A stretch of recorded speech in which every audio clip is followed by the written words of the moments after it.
Hi, and good evening, everyone. My name is Albert, and this is Vlogs About Nothing.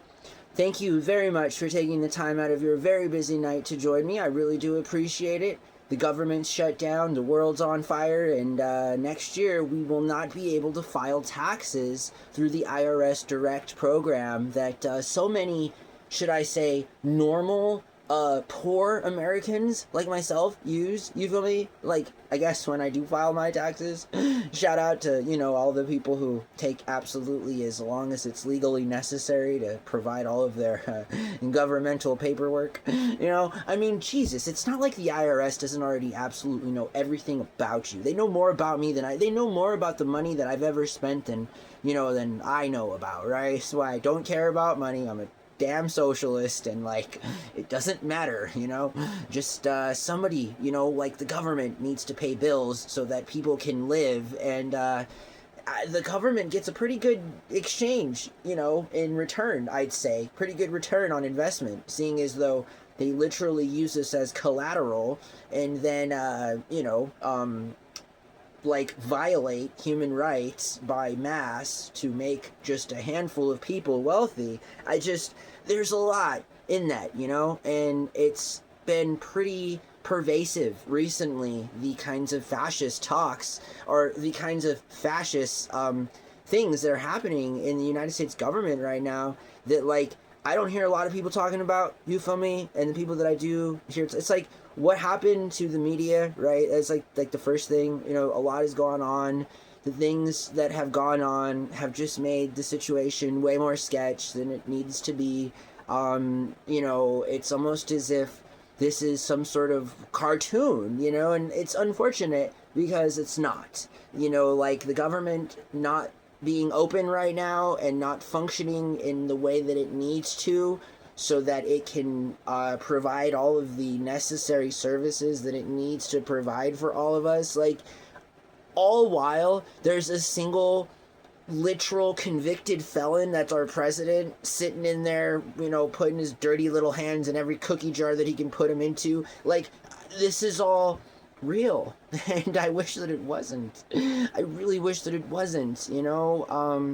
I had mentioned earlier or in the last video that, like, DoorDash stock fell 15% today, right? Because a bunch of rich people are complaining about how they're going to invest money in other ways to make sure that they don't have to provide benefits or even jobs at this point, because it's literally happening. If you live in a big city, you know this, and you know what I'm saying is true. How many how many delivery jobs have been outsourced now to robots? I mean, I'm just saying, right? Like, I had just recently left the Valley in Phoenix, and I was just there, my roommate and I, at the very beginning of all of these different pilot programs where we would be walking around in downtown Tempe and see all these little robots just driving around everywhere. I mean, to this day, low-key, there's two people in this world that know what I'm talking about. And it's just one of those things. It's like, it was so real that I didn't have the time to get my phone out for it, but I was with some coworkers, and we were going to a Boston market in Tempe, right off of the main road, somewhere in downtown Tempe. I forget exactly where, and on Rural Road somewhere, or Scottsdale Drive, I forget where it was at exactly.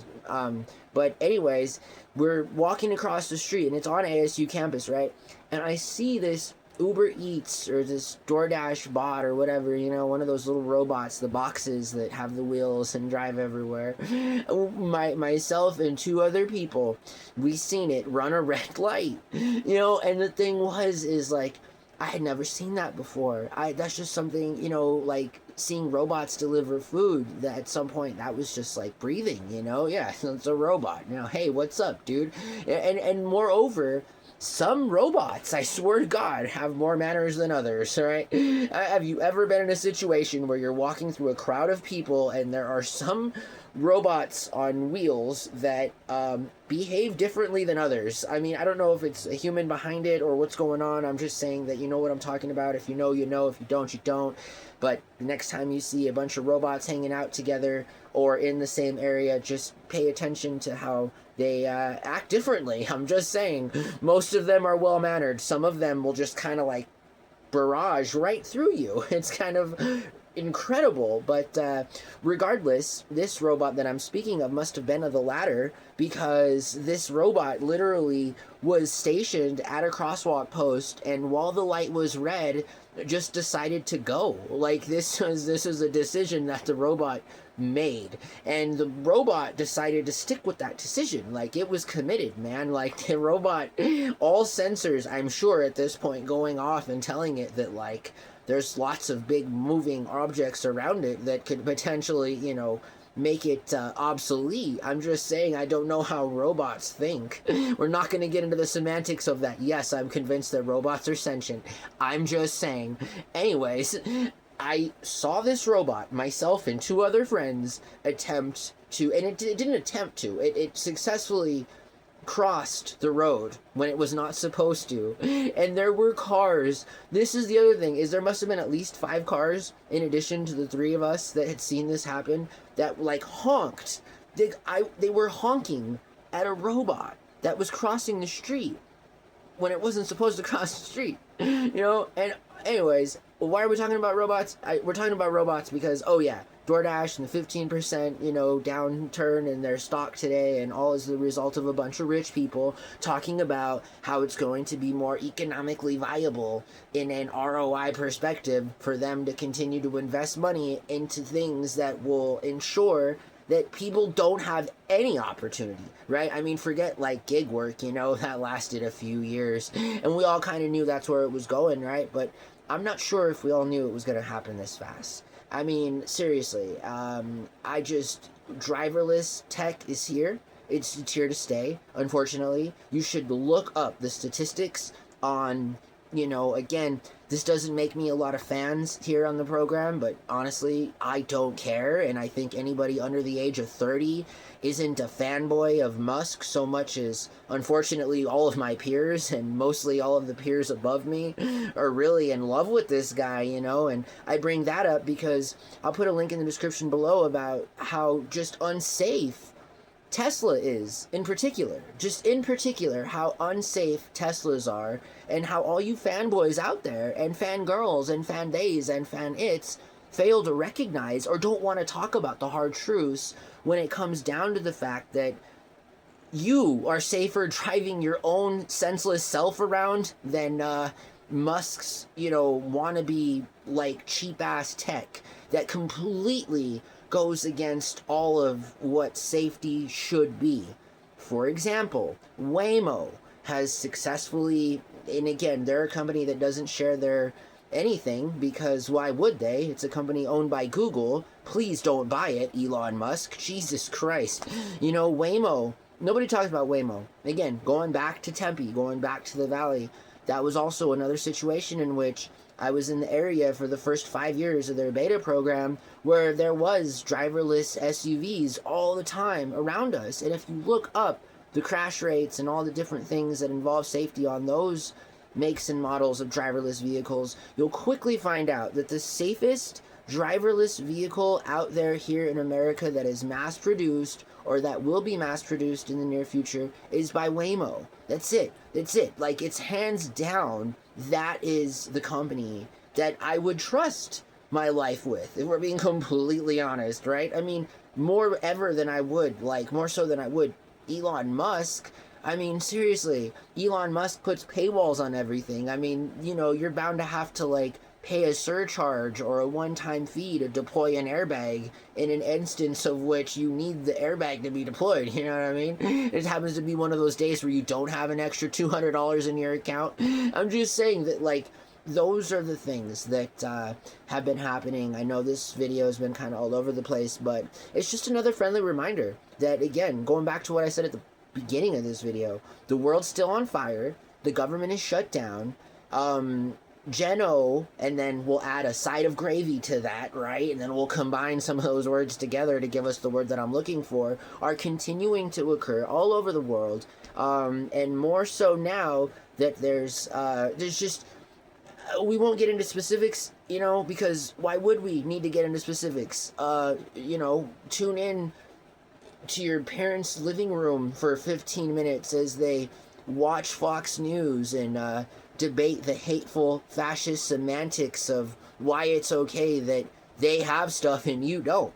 I'm just saying, right? And moreover, a lot of these people, again, not to be hateful just so much as it's truthful, right, are, you know, a lot of nuclear, upper class, all kinds of races people who are really enjoying this time in life because of all of the fascist things that are going on around them, you know? I mean, again, like, it can't be described in any other way. This is a new kind of hate that has been initiated towards and or against the several hundred million constituents that call this country home, right? Because at the end of the day, you know, yeah, even those under the age of 18, they're constituents. I know that if you're over the age of 80 and you're currently a fascist president, you're not really interested in understanding or even listening to people that are almost a century younger than you. Like, I get it, man. There's clearly a conflict of interest there, you know? I mean,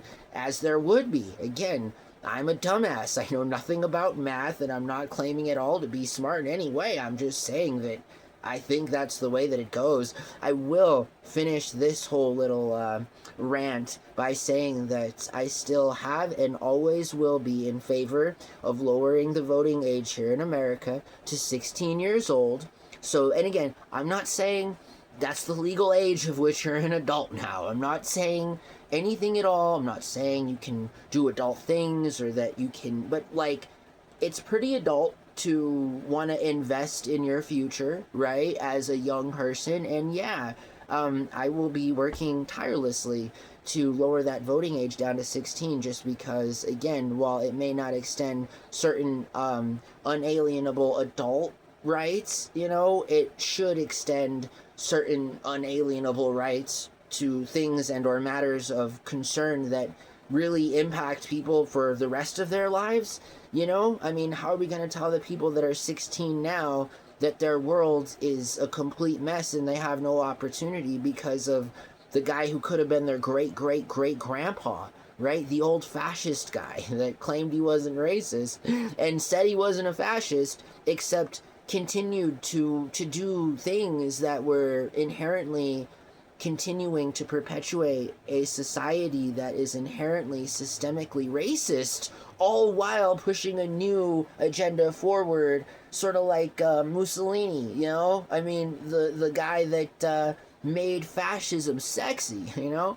The Mussolini guy. The same guy who is currently, and you should fact check me on this now, but so far as I know, the PM or whatever of Italy, and I love my Italian people. I gotta say, on, you know, record, in character, that I've never met an Italian American or an Italian anywhere in the world that I have not absolutely loved.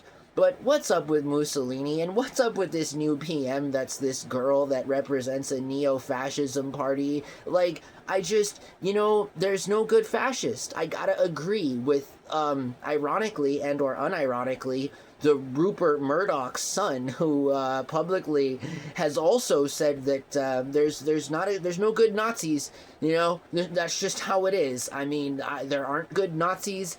Therefore, there really aren't any good fascists. So I'm just saying, come on, Italy, you know, give us things like, you know, fine wine and good ideas and good cultural appropriated things that Americans absolutely attach themselves to and love and are very endearing, instead of fascism, you know? That's all that I'm saying. Please and thank you. Anyways, I hope that you guys, getting out of character, obviously, I hope that you guys are doing really well. This is the second video now that I've made in a very long time, and I'm very happy about that. I look like a mess. I feel a lot better than I look, you know? I'm just saying, for what it's worth. And I don't know if that says a lot, though, right? Because I know that I'm looking like Christopher Lloyd right now, honestly, and it's alright. Like, I tell myself that it's alright, you know, and so it's gotta be alright, I guess. But, again, video kind of all over the place. I just kind of wanted to touch on a few different things that I had been thinking about the last couple weeks or whatever, and so I have so many more things to talk about and so many more topics to succinctly address instead of being all over the board here. I just thought I'd get some of those things out, you know? I just needed to get them out. So I'm happy that we spent this time together. I'm happy that you guys are here with me on the channel, and I'm happy that I still have the air in my lungs and the ability to breathe to continue to do the things that I love in life, you know, and I couldn't be more appreciative for that, right? And so hope that you guys have a really good night. Thank you for watching my show, and I look forward to making, I think, a couple more videos tonight, but I'm gonna take a break, and then I'm gonna hype this video that I've been trying to watch for a little while, and then work on not trying to present myself as some sort of cross-eyed Christopher Lloyd version of like I'm like the Temu Christopher Lloyd. This is like a new thing that I'm in. Oh, and I will be talking about that next. Okay, that's the next video. We're gonna be talking about the numbers that come before 8 and after 5. All right, and that's all I'm saying, because apparently it's this whole thing, and I want to get in on it, and I don't want to get in on it to be cool. I want to get in on it to have material and look stupid, you know. I mean, what else would I do? Anyways, between 5 and 8, what are those numbers? Say them out loud. Hopefully when you say them out loud, no one under the age of 20 is around, because it'll start this whole thing. Anyways, have a really good night, and we'll talk to everyone soon. Alright, my name is Albert. This is Vlogs About Nothing. Hey, if you're not already a subscriber, alright, I don't do this very often. Like, again, please subscribe. You know, I'm looking for a few subscribers. It really helped the channel out a lot. They come and they go. You know, I'm sort of hoping to hit the algorithm hard. I guess the more videos that I upload, the better chance I have of one of those videos gaining enough traffic to get me some followers. So I hope that you guys are well, and thanks a lot for watching my show. Bye.